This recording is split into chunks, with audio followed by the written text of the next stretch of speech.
महात्मा गांधी से पहले देश में एक ऐसे महान समाज सुधारक पैदा हुए जिन्होंने जाति पाति, छुआछूत, अशिक्षा, सामाजिक कुरीतियों को खत्म करने और किसानों की स्थिति सुधारने और समाज में महिलाओं को उनके अधिकार दिलाने का उल्लेखनीय काम किया।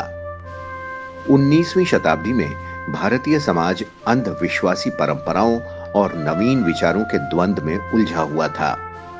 ऐसी ही विषमता भरे परिवेश में महाराष्ट्र की धरती पर गोविंद राव के घर एक बालक का जन्म हुआ। बालक का नाम रखा गया ज्योतिराव। उनका पूरा नाम ज्योतिराव गोविंदराव फूले था। वैसे उनका असल नाम ज्योतिराव गोविंदराव फूले था, लेकिन ज्योतिबा फूले के नाम से वे मशहूर हुए। जाति प्रथा, पुरोहितवाद, स्त्री पुरुष असमानता और अंधविश्वास के साथ समाज में व्याप्त आर्थिक, सामाजिक और सांस्कृतिक भ्रष्टाचार के विरुद्ध सामाजिक परिवर्तन की जरूरत भारत में शताब्दियों से रही है। इस लक्ष्य को लेकर आधुनिक युग में सार्थक, सशक्त और काफी हद तक सफल आंदोलन चलाने का श्रेय ज्योतिबा फूले को ही जाता है।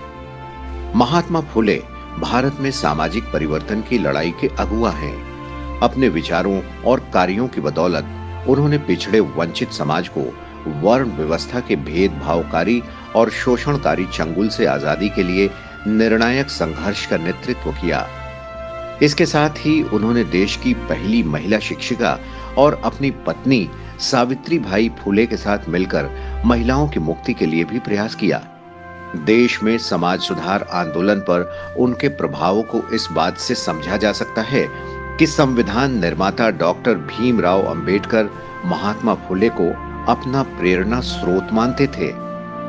महात्मा ज्योतिबा फूले को 19वीं सदी का प्रमुख समाज सेवक माना जाता है।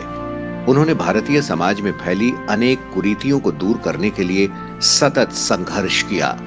भारतीय सामाजिक क्रांति के जनक कहे जाने वाले महात्मा ज्योतिबा फूले का जन्म 11 अप्रैल 1827 को महाराष्ट्र के पुणे में माली परिवार में हुआ था।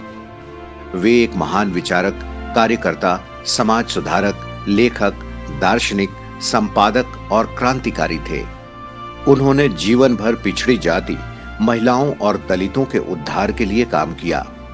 इस काम में उनकी धर्मपत्नी सावित्रीबाई फूले ने भी पूरा योगदान दिया।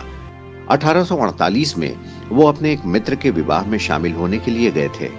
विवाह समारोह के दौरान दूल्हे के रिश्तेदारों ने पिछड़ी जाति का होने के कारण उनका काफी अपमान किया। इसके बाद ज्योतिराव ने जाति प्रथा को जड़ से समाप्त करने का संकल्प लिया।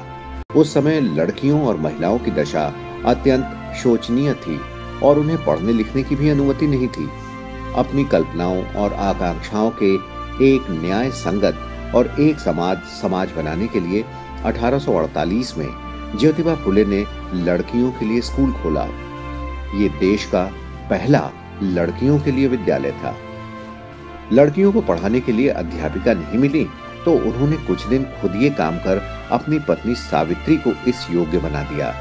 उनकी पत्नी सावित्रीबाई वहां अध्यापन का काम करती, लेकिन लड़कियों को शिक्षित करने के प्रयास में एक उच्च अशोचनीय घटना हुई। उस समय ज्योतिबा को अपना घर छोड़ने के लिए मजबूर किया गया। हालांकि इस तरह के दबाव और धमकियों के बावजूद वो अपने लक्ष्य से नहीं भटके और सामाजिक बुराइयों के खिलाफ लड़ते रहे और इसके खिलाफ लोगों में चेतना भी फैलाते रहे। 1851 में इन्होंने बड़ा और बेहतर स्कूल शुरू किया जो बहुत प्रसिद्ध हुआ। वहां जाति, धर्म और पंथ के आधार पर कोई भेदभाव नहीं था और उसके दरवाजे सभी के लिए खुले थे।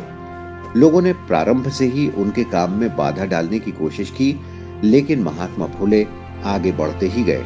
सावित्रीबाई फूले स्वयं इस स्कूल में लड़कियों को पढ़ाने के लिए जाती थीं, लेकिन यह सब इतना आसान नहीं था। उन्हें लोगों के कड़े विरोध का सामना करना पड़ा, लेकिन उन्होंने कभी हार नहीं मानी। इसके बाद ज्योतिबा फूले ने लड़कियों के लिए 2 और स्कूल खोले और एक स्कूल पिछड़ी जाति के बच्चों के लिए खोला। ज्योतिबा फूले का मानना था कि समाज में बदलाव लाने की काम की शुरुआत घर से ही होनी चाहिए।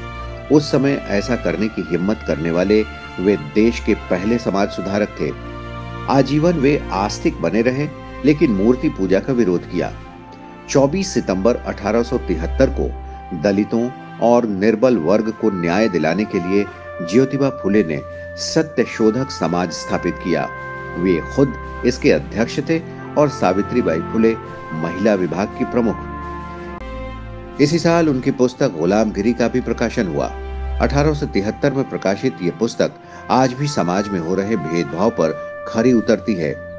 अमेरिकी राष्ट्रपति के भारत दौरे के दौरान पूर्व उप मुख्यमंत्री छगन भुजबल ने मुंबई में बराक ओबामा को ये पुस्तक भेंट स्वरूप दी और उन्हें इसका सार बताया। इससे ओबामा भी प्रभावित दिखे और भारत से अनमोल भेंट कहकर इस किताब को स्वीकार किया। महात्मा फुले ने समाज के लिए काम करते हुए अनेक पुस्तकें लिखी। ये सभी पुस्तकें उनके कार्य को गति प्रदान करती हैं। ज्योतिबा फुले ने गुलामगिरी के अलावा तृतीय रत्न, छत्रपति शिवाजी, राजा भोसले का पखड़ा, किसान का कोड़ा और अछूतों की कैफियत जैसी कई पुस्तकें लिखी। ज्योतिबा फुले बाल विवाह के खिलाफ थे, साथ ही विधवा विवाह के समर्थक भी थे। वे ऐसी महिलाओं से बहुत सहानुभूति रखते थे हुआ की और 1854 में विधवाओं के लिए आश्रम भी बनाया। पति के गुजर जाने पर विधवा हुई महिलाओं का मुंडन कर दिया जाता था। इस अपमानजनक प्रथा के खिलाफ उन्होंने एक ऐसे आश्रम की स्थापना की जिसमें सभी जातियों की विधवाएं सम्मान के साथ रह सकती थीं। उन नवजात शिशु कन्याओं के लिए भी एक घर बनाया जो अवैध संबंधों से पैदा हुई थीं और जिन्हें सड़क या कूड़े पर फेंक दिया जाता था। साथ ही उन्होंने नवजात शिशुओं के लिए भी आश्रम खोला ताकि कन्या शिशु हत्या को रोका जा सके। उनकी समाज सेवा देखकर 1888 में मुंबई की एक विशाल सभा में उन्हें महात्मा की उपाधि दी गई। मृत्यु पर्यंत भी बना रहा। डॉक्टर भीमराव अंबेडकर भी उनसे काफी प्रभावित हुए और महात्मा की राह पर चलते हुए उन्होंने पिछड़ों के उत्थान के लिए कई काम किए जिनका प्रत्यक्ष परिणाम आज देखा जा सकता है।